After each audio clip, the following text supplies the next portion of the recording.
Despite this inner turmoil, his work of participant observation was about to pay off. 6 months after arriving, Malinowski began to study an ancient tradition that really intrigued him.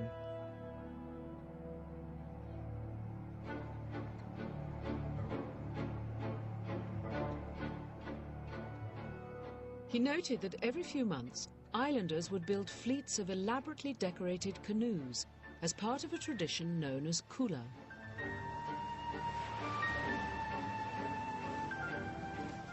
For kula, they set out on voyages, leaving behind friends and family for months at a time.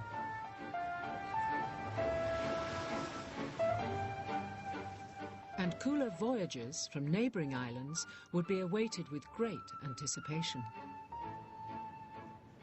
What you would see over the horizon, these tiny, tiny canoes converging until there might be 60 or 80 or possibly 100. You will suddenly see people on the island start going into the sea to meet these canoes. And as the canoes come nearer, the people going into the sea will recognize individuals on the canoes.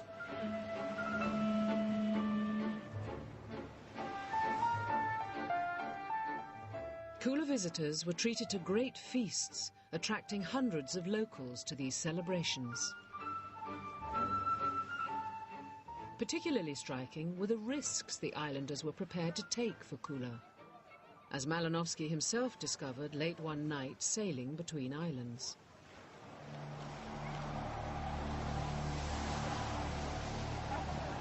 We passed very close by a coral island, the sea smashing against the rocks. The islanders were all shouting, trying to control the craft. I was terrified. I started to think of Elsie, sleeping peacefully, and that I might never see her again. Once, the crews of a whole fleet of Trobriand canoes were captured, killed, and eaten by the inhabitants of unknown villages. And let's not forget the perils of simply sailing these seas. The reefs, sandbanks, and coral rocks waiting to smash the fragile canoes. The horror of it. All in the pursuit of kula. These islanders, it seemed, risked everything for kula. And strangest of all, the reward for these perilous journeys was the exchange of flimsy shell trinkets. Kula was time-consuming and dangerous, all for something that seemed apparently pointless. Malinowski made it his goal to discover what it was about kula that was worth risking your life for. Over the following months, he explored kula from every angle. He questioned the locals, watched the rituals, and tried to make sense of it all. Gradually, the secrets of kula began to unfold. There is such nonchalance in the men arriving for kula, and nonchalance in the old men receiving them. They come, they sit on the canoe, they chatter and haggle, give in. I eat my rice and kippers and read my Kipling. We talk some more, and gradually I manage to drag out the information I'm after. The information that he dragged out of the locals revealed a complex and sophisticated ritual. First, there were the people who took part. Only important men could actually afford to go on a kula expedition, partly because this meant commissioning a canoe, so it meant some sort of outlay. Malinowski soon discovered that kula was almost exclusive to the tribal chiefs and men of rank. These VIPs were connected by kula to a social network that reached far beyond the Trobriand Islands. And at the heart of kula were the shell trinkets. In order to establish relationships with other people, you have to establish relationships with something. And these valuables the means through which you establish relationships. And this means that people go on large expeditions to go and fetch valuables from elsewhere. They receive people who bring valuables to them. And the result is, if you link up all these relationships, suddenly you find you're in a huge chain of relationships. And this chain of relationships actually spreads across a large island area.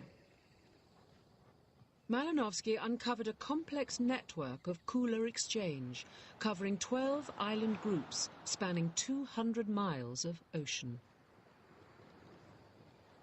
He also discovered why the shell necklaces and bracelets were so highly prized. Each one had a value that came from its unique history as it passed from person to person and from island to island. The value of each object lay in the renown of its former owners. This is a history of relationships, and what he wants to know is who has had this before, and to whom he's going to, and when he passes it on, his own name will, in a sense, be part of the history of the item. So these weren't simply shell trinkets. Each chain of shells was a potent symbol of power and prestige.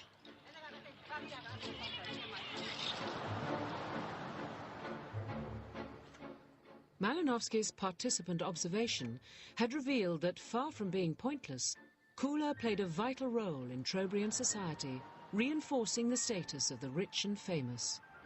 This is quite a ranked society, and poorer people simply didn't enter into the Kula exchanges.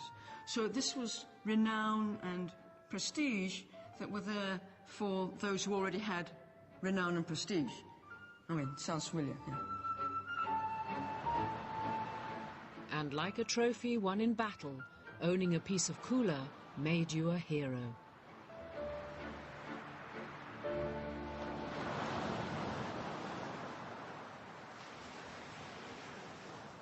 Living with the natives for 2 years had paid off. Malinowski had revealed that an apparently meaningless native custom was, in reality, significant and crucial to Trobriand society. But his discovery came at some personal cost. On the 11th of June, 1918, after 4 years away from home, Malinowski received bad news. His beloved mother had died.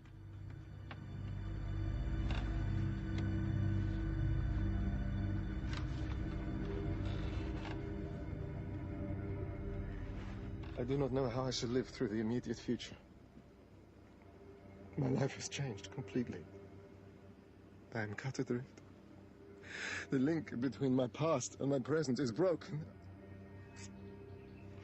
My life will be forever incomplete.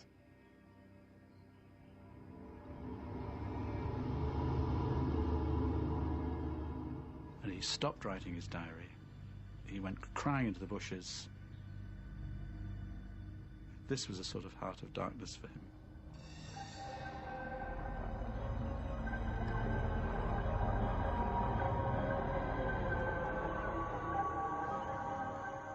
I am alone.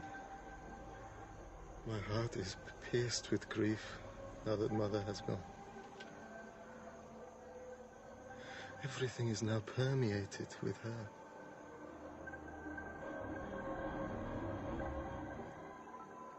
I know I have a void, a black abyss in my soul. All I desire is to die. To go to Mother. To join her in nothingness.